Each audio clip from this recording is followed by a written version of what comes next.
Welcome to the Climate Finance Podcast. My name is Jonas, and this podcast aims to mainstream climate finance by interviewing high level investors, researchers, and policymakers who have made significant contributions to the climate finance space. Please note that this podcast is for informational purposes only and should not be considered as investment advice. Enjoy the episode. Before commencing this podcast interview, we apologize for the audio quality. We hope that this does not cause any inconvenience. Good morning, good afternoon, good evening, everyone. Welcome back to the Climate Finance Podcast. Today's guest is Bruce Usher. Bruce Usher is a professor at Columbia Business School.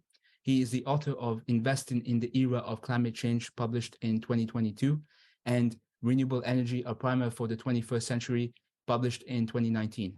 Apart from his teaching and research activities, he is an advisor and investor in multiple climate tech startups and investment funds. So good morning, Professor. How's it going in New York? Oh, very well. Thank you very much. Thank you for having me on the podcast. It's an honor to have you on the podcast. I read both your books and I really enjoyed it. Whilst I was researching for this interview, it was very interesting to look at your career transition, and I could divide it into two main transitions. So for the first transition, I'm interested in how your career evolved from structuring financial products for American and Japanese institutional investors to becoming CEO of EcoSecurities, which is focused more on the developing countries. It was actually a two-step process. So as you mentioned, I was initially working in finance for many years in Tokyo and in New York. At some point, I wanted to become an entrepreneur. So I joined a colleague of mine who was working in banking at the time, who'd started what we call a financial boutique. So a very, very small financial firm. So I joined him and helped him grow that. That was in the mid-90s. So we grew that to a decent sized financial firm. And then with his backing, I started a second financial company. This one was more around electronic trading. So I became an entrepreneur. That second company was acquired by a big firm. So I then I decided what I wanted to do next. And I still wanted to be an entrepreneur. I wanted a third entrepreneurial venture. And that's when I was introduced to this concept of carbon credits and investing in developing countries and the whole topic of climate change. I did not have an environmental background. I was not well aware of the situation. So in early 2000s, as I started to talk to people for a third venture, I was introduced to the founders of this company called EcoSecurities, which was very small at the time, and it invested in climate mitigation projects in developing countries as part of the Kyoto Protocol. And the objective was to reduce greenhouse gas emissions and generate carbon credits as part of the business model. So because I had entrepreneurial experience and financial experience, I was a good fit. What I didn't know at the time, and honestly, I was a little surprised, was how applicable financial experience and financial tools was to environmental problem like climate change. I actually thought these two things were very different.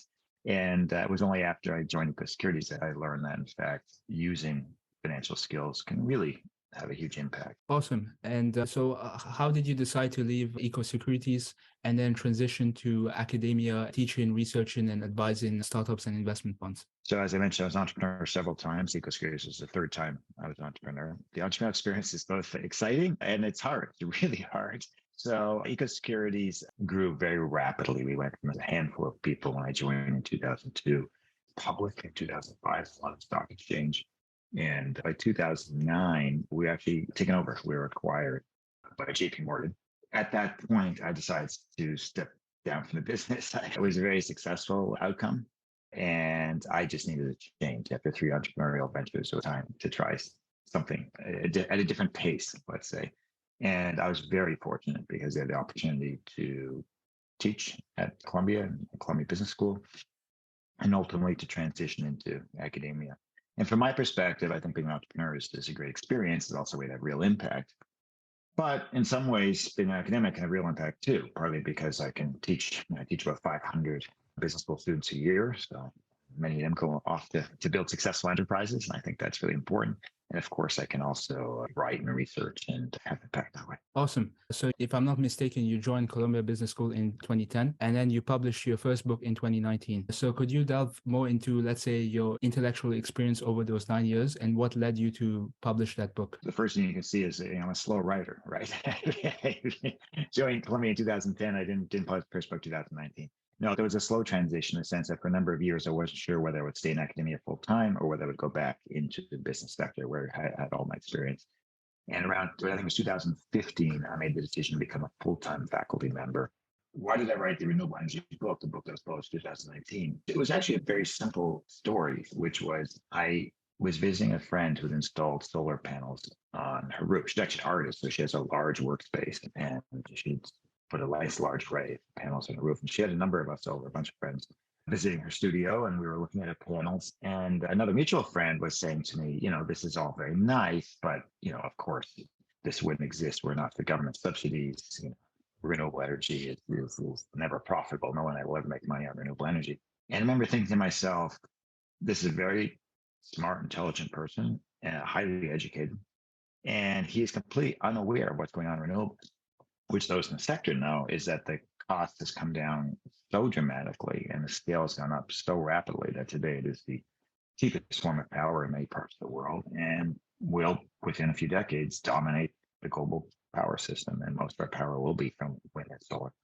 And it dawned on me that the vast majority of people are unaware of that. They don't know what's going on in the sector. So that's why I wrote the book, to educate people, sort of a general audience on what's the transition that's going on in the power sector with renewables. So after publishing that book in 2019, you came up with a new book in 2022, and that's going to be the main focus for this podcast, which is focusing on investing in the climate change era. So could you talk about that transition to the second book and what was the impetus for writing that book? In some ways, it's a similar story, but much broader. In other words, what I felt really around 2020, 2021 was that there was a wide misunderstanding of what's going on when it comes to climate change investing and the decarbonization of global economy. Specifically, there's an awful lot of information out there on what's not being done and what needs to be done to avoid catastrophic climate change. And just to recap, I think probably your listeners know this, but we have to get to net zero by roughly 2050. So we have about 30 years to decarbonize the entire global economy. This is an enormous challenge. There's no question about that. And not nearly enough is being done today. There's no question about that as well. What I think is less well known is what is being done specifically with respect to investment. And it's not a simple story. It's actually much more complex than the renewable energy story. The renewable energy is a piece of that story. And the reason it's more complex is there are several trends driving the rapid increase in investment. There are many strategies that investors use. In the book, I particularly point out 5 very different strategies investors use to put capital to work. And there are many different climate solutions, products, technologies that investors are putting capital into through different investment vehicles, whether it's venture capital or private equity or public equity markets, fixed income, and so on. So there's a lot of pieces to the story, a lot of chapters to this book. But again, I felt that it was just not well understood among anyone except those who are actually in the industry today. And in fact, even those who work on climate change today, I think it's not well understood unless you're actually investing capital today very active in these sectors. People don't have the sense of what's going on.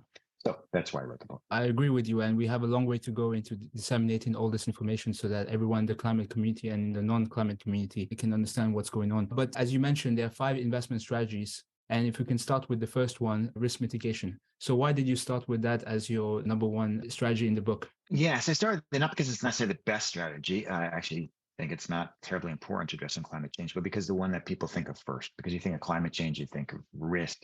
Particularly people think of physical risk. The world is warming and some serious changes are occurring. And so as investors, you sort of think of risk mitigation. How do you avoid risk? Things from, say, rising seas affecting real estate values, policy changes that affect businesses and market changes and so on. So I think risk mitigation first, because I think that's how many investors initially think about climate change. Awesome. And then you moved on to divestment.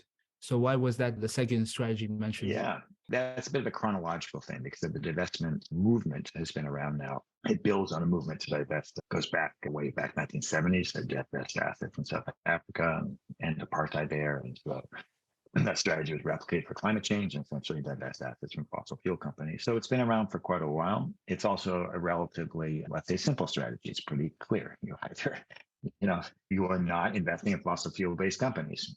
Where it gets complex is what does that really mean in practice? And more importantly, what impact does that have on climate change? And while it's a very popular strategy around some investors, the impact is actually pretty minimal on addressing climate change. So I felt that was the next strategy. Yeah, at that end of the chapter focused on divestment, if I can paraphrase you, you mentioned that it may fail to increase capital to companies tackling climate change. And as a next step or as a next section of that chapter, you focused on ESG investing. So why ESG investing? No, ESG again sort of is, divestment is not investing, but ultimately we have to invest. So it's sort of the natural next step. And in some ways, ESG both builds on that, but also builds on the first chapter in the investing side, which is risk management. So ESG also has a risk management element to it. I think ESG, which has become quite controversial in the past year or two, is actually at its heart a relatively simple concept, right? The concept of ESG is when you look at investing in an asset, you consider all sorts of factors. A typical investor will look at financial numbers, they'll look at quality of management, they'll look at competition, you typical sort of things you think about. Well, all ESG says is when you're looking at all those factors, there's a couple of additional factors you need to consider. Environmental factors like climate change. How is climate change going to affect this potential asset? Make it more valuable, less valuable? What are the risk factors and so on? And include that in the analysis. So that form of investing, ESG investing, become extremely popular. And it's become extremely popular for a number of reasons. I delve into that in the book. But the two reasons are ESG investing, like all investing, is really about understanding trends. And the macro trend we face today as humanity is climate change. Right? Climate change is very real. It's going to play out for many, many, many decades, well past my lifetime. And it's going to affect all business and all investing and all human life to a certain extent, to a greater or lesser degree, depending on what actions we take. Well, if you're an investor, yeah, that's sort of a trend you should be thinking about pretty seriously. Investment. It's not the only thing you need to think about. You need to think about all the other basic, investment tools that you need at your hand. But ESG is a macro trend. You need to consider that. And the second reason it's become very popular is it seems to be a smart form of investing. It simply, just makes a lot of sense in this modern world we live in to consider these factors. So that's the third strategy. Awesome. What I liked in that chapter also is you mentioned this concept of the ESG positive feedback loop and also going beyond research and focusing on activism. Yeah. So let's say the remaining two chapters of that section of the book is focused on impact investing. And you had two forms of impact investing. You had the thematic impact investing, and then you had impact first investing. Some people may mix them two up, but could you differentiate them? And you also had some interesting case studies on both of them. Yeah, thanks. Thank you for that. So first of all, terminology in the book tries to be really clear about this terminology, but it gets mixed up all the time, right? Some people say ESG investing is the type of impact investing. This happens, it's very common. But the way and how I frame it, thematic impact investing is when an investor says, look, there is a theme that I'm going to follow in my investments. And I'm going to do that because I think I can generate an attractive financial return. Obviously, when I say return, I mean a risk-adjusted return. And it's going to have direct impact on that sector. So when we talk about climate change, there are a number of themes one can invest in. And the most common one today is renewable energy. So if you say quite simply, I see a theme here. We have climate change. We're going to decarbonize the global economy. Renewable energy, specifically wind and solar, are going to be a huge part of that decarbonization. I'm going to invest in those sectors. And the impact part of it is that by investing in those sectors, you're putting capital directly into decarbonization solutions. The first three strategies, risk management, divestment, and ESG, actually none of those direct capital, specifically into climate solutions, directly into mitigation and decarbonization, as we call it. Thematic does. You're putting capital directly into these solutions. And so in that sense, it's both a very targeted strategy and an impactful strategy. And from a financial return perspective, thematic investors, some of them have done very well because they've chosen sectors that have grown very rapidly, like renewable energy or electric vehicles. And some of those investments have done very well. So that's the fourth strategy. Impact first is similar but different. And here's the difference. There are a number of sectors that say low risk way of investing. Solar and wind projects are very stable. The technology is well known. They understand that sector very well. So for investors, it's a very nice fit. But there are some sectors today, or some technologies today, that are pretty new. The technology may still be unproven or unproven at scale, or maybe the technology is pretty solid, but the commercial viability just isn't there. It's too costly. And a good example of that would be green hydrogen, which is producing hydrogen using renewable energy. Now, these sectors or these technologies, tremendous potential for helping us decarbonize global economy. They can be a really important part of the solution. but they're not investable today in the sense that an investor who's seeking risk adjusted market returns, in other words, not willing to give up financial return, is unlikely to be able to invest in these technologies in these sectors. They're just too risky, maybe too long term. It may take several decades to get a return on your investment. And anyone who manages other people's money, these are what we call fiduciaries, essentially asset managers, they're prohibited from investing in these areas because they're legally obligated as fiduciaries to seek out the best risk adjusted returns. So it turns out there's a number of areas which cannot get typical investment. Well, there are a group of investors. These are these impact first investors, we call them, who follow the strategy. And these are almost always very wealthy individuals or foundations or family offices who manage the money of very, very wealthy people. Why do they do this? Well, first of all, because legally they can. Very wealthy people can do whatever they want with their money. If they wish to put it to work by investing in something that's very risky or very long term, or it's their capital, so they can do it. And certainly because some of them are really motivated by impact. They really want to make a significant difference. And the thing about impact versus investing is targeting those niches that don't have the capital today, because the typical investor can't put capital there, but have tremendous potential for decarbonizing the global economy. So I mentioned green hydrogen, direct air capture would be another example of that. These are areas that really need investment. For a little moment, let's move on to the next section of your book, which is investing in financial assets. And you mentioned several asset classes, but we'll only cover 3 for this conversation. The first one is on public equities. And in public equities, you mentioned the challenges of net zero pledges by public companies. So could you delve into that, please? So investors will notice that increasingly public companies, large companies in particular, are making net zero pledge. A net zero pledge is simply when a company promises that it will reduce its greenhouse gas emissions to zero, or more specifically, net zero. In other words, any emissions that still has will be offset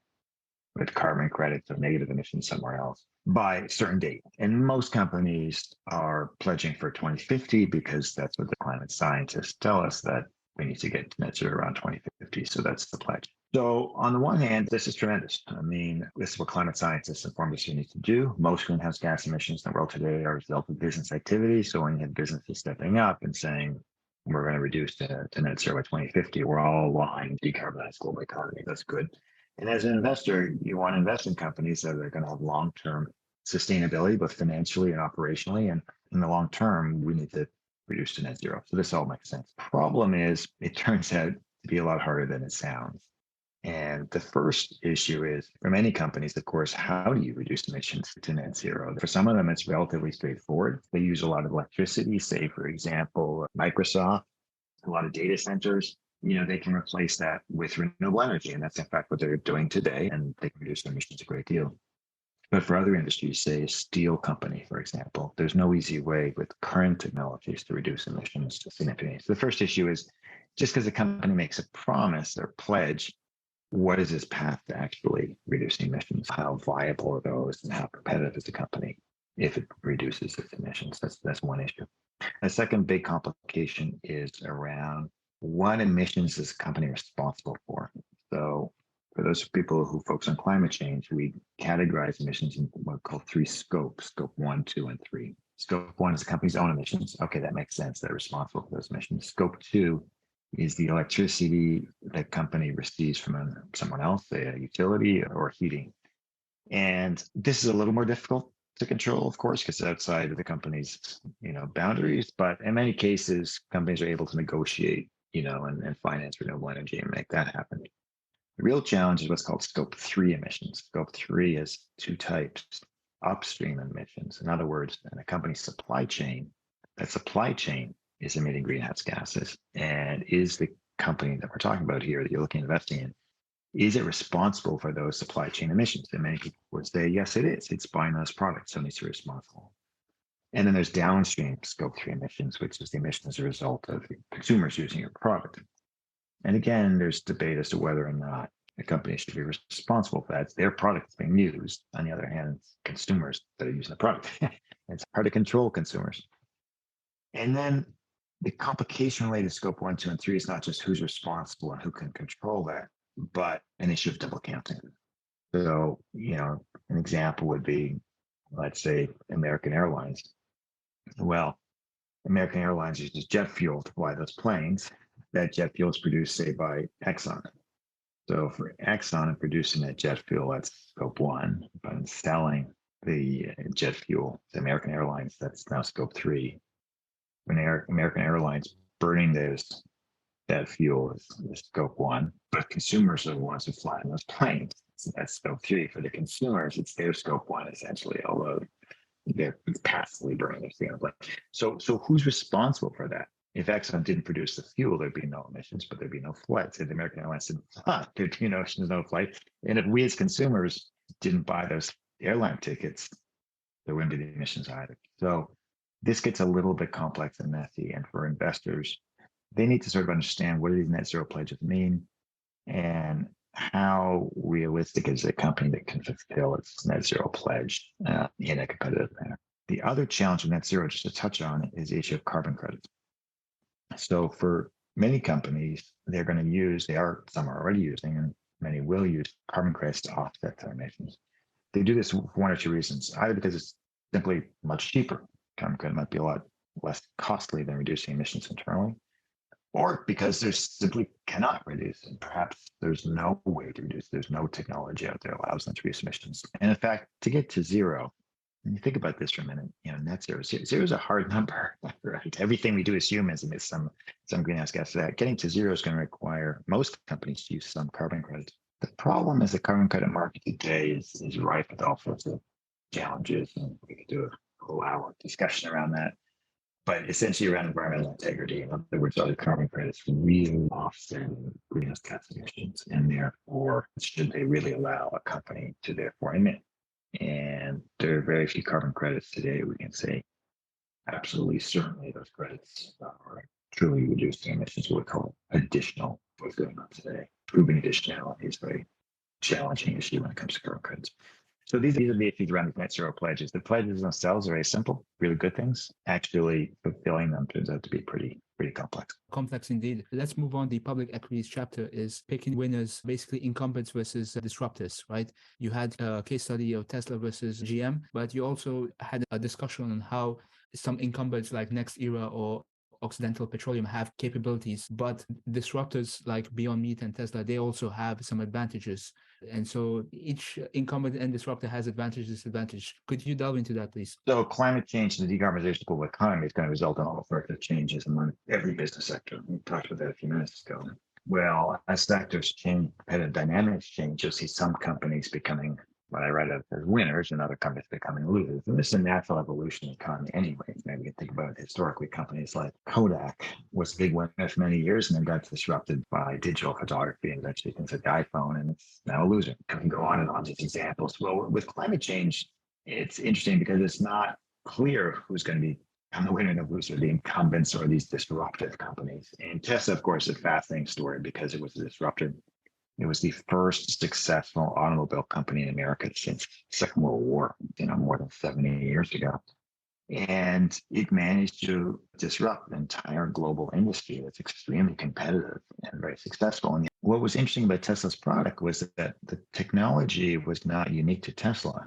Any automobile company really could have developed the electric vehicle that Tesla did. I mean, they had some pretty sophisticated software and design in there, but the lithium-ion batteries that underpin it and obviously the electric motor were, widely understood and known.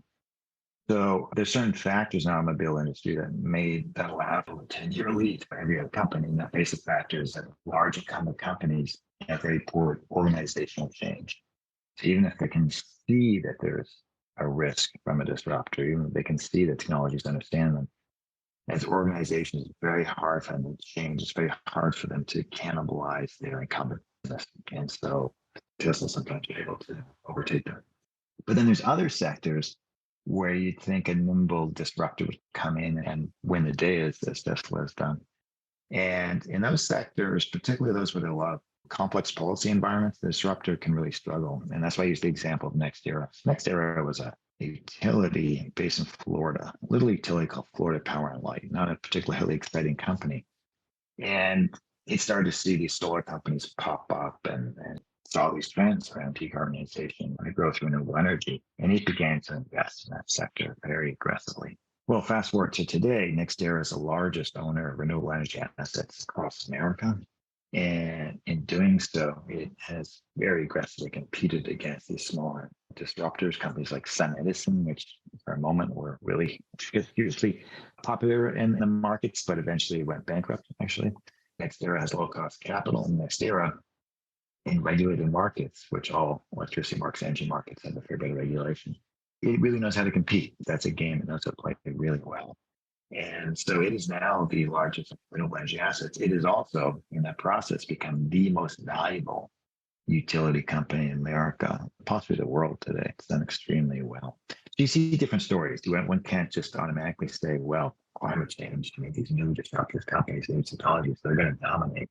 It depends on which subsector you look into, you'll see different outcomes. Thank you. Now let's move on to, let's say, the private markets. And if we can start off with venture capital. So we just had a discussion about incumbents versus disruptors, but there are a lot of new players as we transition from, let's say, clean tech venture capital to climate tech venture capital. So could you talk about these new entrants in the space? You previously mentioned one of them, Microsoft, in your example about net zero pledges, but also what are their, let's say, risk reward perceptions? Yeah. So clean tech was the term we used, 15 years ago. We looked at venture capital investing for climate solutions, and it did very poorly. Returns were terrible. Well, now what we call climate tech, it's really the same thing. We're investing in early stage companies and technologies that mostly focus on decarbonization, mitigating climate change. That's become a much, much bigger sector in the last 4 or 5 years. You see a lot more capital flowing into that. And the type of capital is quite different. So you mentioned one type of capital, which is corporate venture capital. So why do companies invest in? Companies aren't normally you think of as venture capital investors. Those are specialized investors. Why would a company do this? And a company does this for two really good reasons. The first reason is what we discussed a few minutes ago, net zero pledges. If you're Microsoft, you made a pledge to go to net zero, which Microsoft has, by the way, a very, very aggressive pledge to reduce emissions. Their pledge, in fact, is pretty fascinating. It's not just to get to net zero, but they also pledge to remove all the emissions since the founding of Microsoft in 1970. So all the CO2 that's put in the atmosphere over 40, 50 years now, it's been, they pledged to remove that from the atmosphere, which is a very, very aggressive pledge. Well, Microsoft, there are certain technologies out there like renewables, which you can just buy or finance. That's pretty straightforward. But there's new technologies that it needs to fulfill its pledge. And so the reason it does this venture investing is to finance technologies like what we call direct air capture, which are really sophisticated technologies today, not yet commercial or at scale. Microsoft and other companies are investing in them to help meet their net zero pledges. Pretty good reason for that. And the second reason is to invest in these technologies to defend their businesses. So we talked a few minutes ago about how public companies are going to be winners and losers. And some of these companies are looking at what's going on and saying, we need to be at the forefront of investing in early stage technologies that are going to position us competitively going forward, giving us the best chance to be that winner. After those technologies become commercial, we want to be on top of that, benefit from that. So you see that. That's also a big driver for these earlier stage investments in these technologies. You see companies like Amazon, for example, investing in this sector. You see utilities investing in long-term energy storage, which is very leading edge today, and looking at that and so on. You see oil and gas companies whose businesses are obviously under tremendous threat from climate change with good reason.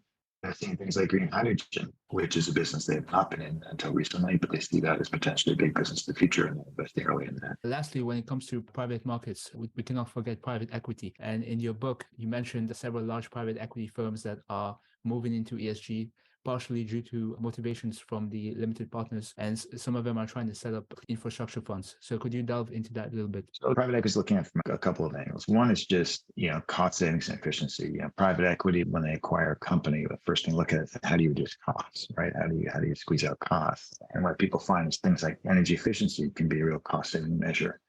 The second reason they look into is private equity often has to invest large sums of capital, many billions of dollars. And what they find is large infrastructure projects are well suited for this. Projects that are very, very large capital requirements, relatively stable returns over a long period of time. So those are the infrastructure investments can be a good fit for private equity. Those are the two strategies that they're mostly focused on. The challenge for private equity is that some of these sectors like renewable energy have become so successful, the returns are now fairly low for private equity. And they're low for a good reason because the risk is very low. And so private equity is sometimes a little bit challenged to find right returns. Thank you. So let's move on to the role of government policy when it comes to investing in real assets. I'll be curious to know your thoughts about the Infrastructure Investment Act and the Inflation Reduction Act. These acts are really, really a big deal. And people have read about that in the media, but I think this is a case where the media maybe is underemphasized. The media tends to sort of exaggerate situations. And I think in this case, maybe they actually have underestimated the impact of these. And the reason for that is the act is both very broad. It covers many technologies and sectors of the U.S. economy. The act is very large. It's together that's about $500 billion and very long term. The acts are also likely to stay in place. Of course, we don't know. Predicting politics, of course, is a foolish thing to do. But these acts are likely to stay in place because the benefits are widely shared across the country. In fact, if anything, the amount of capital as a result of these acts and the amount of business activity is flowing more into Republican states than Democrat-led states. The reason for that is that's where a lot of these manufacturing plants and projects can be built. So what really matters here is that the acts are designed to channel subsidies to sectors to unlock commercial capital. So, a simple example of that would be in solar, there's a number of incentives that makes building solar even more competitive than it already is against fossil fuels. So you have a sector that was already growing pretty quickly, already very competitive, and now you've just made it that much more competitive. It's going to grow leaps and bounds faster. Same with electric vehicles. Electric vehicle market is growing dramatically, but its percentage of new car sales is still well below 10% new car sales. In fact, it's really low single digits. Those subsidies will make electric vehicles what we call price parity with internal combustion engine. In other words, a big challenge for electric vehicle sales is when the consumer walks into a showroom and looks at, buying a car, and the sticker price of that new electric vehicle is higher than internal combustion engine. Now, the consumer may even know that over the lifetime of that vehicle, it's gonna save them money because fueling it up is much cheaper. But it's pretty hard to spend a great deal more money up front, especially for technology they're less familiar. Well, with the subsidies from the Inflation Reduction Act, that electric vehicle is going to likely have price parity. So you walk in, you won't pay anything. And you know that the day you walk out with that car, you don't have to go to a gas station and pay $4 or $5 a gallon for gas. It's cheaper to fuel it up. So these acts that the administration has passed are going to unlock a lot of commercial activity, a lot of business activity, and a lot of commercial investment to back it up. I think we'll see some fairly dramatic change in the next couple of years as a result of those acts. Yeah, awesome. And there's so many types of public policies that you mentioned in the book that maybe this could be your third book, which is focusing on climate policy. So if you perhaps, well, I'm not an expert on climate policy. I really focusing on the business and I appreciate that suggestion. Yeah. If we could finish off the policy discussion on your thoughts about having a carbon price. I liked in the book that you mentioned a quote from Darren Woods, who in 2021 as ExxonMobil CEO mentioned that carbon pricing would send a clear signal through the market and create incentives to reduce emissions, despite them, ExxonMobil, spending years lobbying against that. So what are your thoughts about this? Yeah. A carbon price would be extremely helpful in decarbonizing the global economy because the underlying problem with climate change is what we call negative externality, or what economists call negative externality. In other words, climate change is a result of greenhouse gases being pumped into the atmosphere. They're sent to the atmosphere because the polluters, which is, as I mentioned, every business, and frankly, most of us as consumers, we don't have to pay for that. And so since we don't have to pay for it, we just do it without thinking about it. There's no incentive. Frankly, there's just no incentive not to pollute. So putting a price on carbon means that you now pay to pollute. Doesn't mean people won't. It's not a solution to climate change, but it's a helpful piece of the puzzle because once you put that price on it, then people's willingness to pollute goes down unless there's steep ways to stop polluting and so on. Now, why would an oil and gas company like Exxon or others, many of these companies are in favor of a carbon price? Because it allows them to plan further ahead in their business. If they know that what that carbon price is, and even if that price perhaps is going up over time, because in fact, that's what you want to do for climate change. You want to start trade at a low price, but each year make it more and more expensive to pollute as the try to drive down emissions. For companies like Exxon, which have to make long-term investment decisions, we're talking, 10, 20, 30-year investment decisions. If they know what that additional cost is to producing and selling their product, they can then make those investment decisions. So it's a pretty effective tool, both from reducing emissions and for businesses to operate in a world of decarbonization. The problem with putting a price on emissions, or a price on carbon, we call it, first of all, there's the policy component. It has a bill in Congress that does this. American economic policy is mostly designed to provide what we call carrots to industry as opposed to sticks. In other words, we're much more inclined to offer subsidies than we are to put in place taxes. And the price on carbon, I guess, carbon tax or cap and trade is a similar thing, really. This is very hard to do politically. That's the first problem. And the second problem is, if you do put this in place, how do you, in a way that's fair both to the companies that have the price and to consumers? And let me give you two examples. So for a company, you can say, well, okay, what does it matter? That's their problem. But for companies that operate in global markets, say a company in the steel business, well, if you tax carbon from steel produced in one country, say the US, but nowhere else in the world, well, that puts the US steel producers at a great disadvantage because steel is priced globally. Steel is cheaper to produce and ship from Korea or China than in the US. That's the steel that people buy here. And so that's a big problem. How do you adjust for that? And in Europe, they're putting in tariffs around carbon pricing. That's how they're dealing with it, which I think will work, but it's very complex and creates some other issues. So that's the one issue from the business side. How do you do this in a way that doesn't, damage or potentially destroy certain industries? And then from the consumer part of it, how do you do it in an equitable way? So, for some consumers, putting a price on carbon can really raise the price of their day-to-day living and put a lot of pressure on them. And the example there is a few years ago in France, the government there essentially a de facto price on carbon by increasing the price on gasoline that drivers would use. And the reason was to make gas more expensive so people use less. In other words, to put a price of carbon on gasoline, which makes perfect sense from an economic perspective and from a climate change perspective, reduce emissions. But it sparked an enormous wave of protests called the Gilets jaunes protest. I'm sure you're familiar with that, you recall that. And that was simply people, many of whom were less well off, perhaps livelihoods, say they were truck drivers or taxi drivers, or, livelihood required purchase of gasoline. And, they were really hurt by this policy. And maybe they understood the need to address climate change, but that policy fell unduly on their shoulder.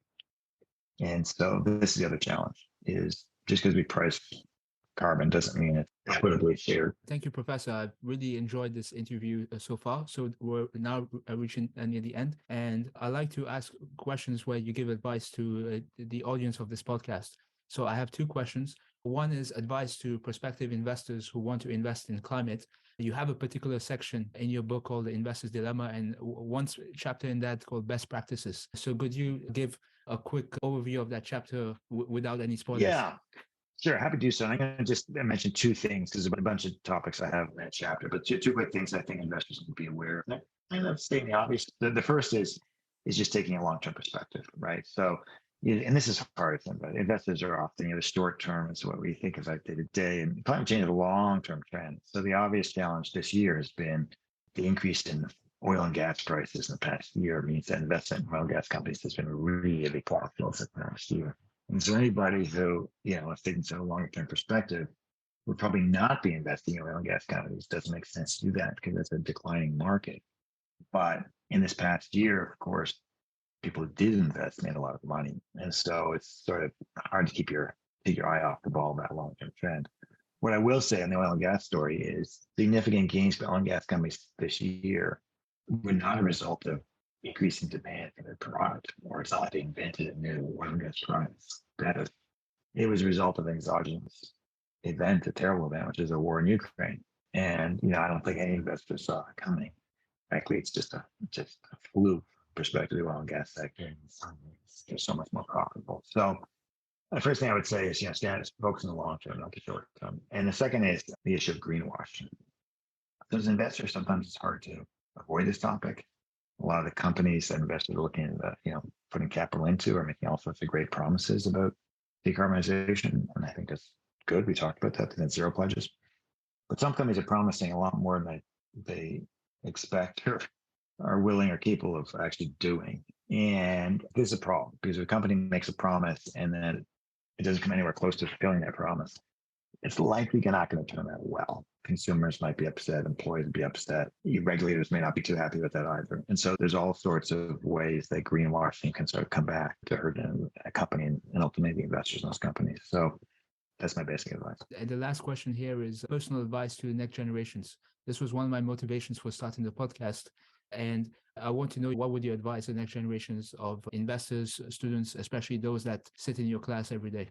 It's very simple, really, which is when I was graduating business school, so this is 30 years ago, if someone had given me advice at that point, what I hoped I would have heard looking back would be if someone said to me, Bruce, understand clearly the impact that technology, specifically data technology, will have on the world of business investing for the next 30 years. That if you know that and think really clearly about that, you will do very well in your career.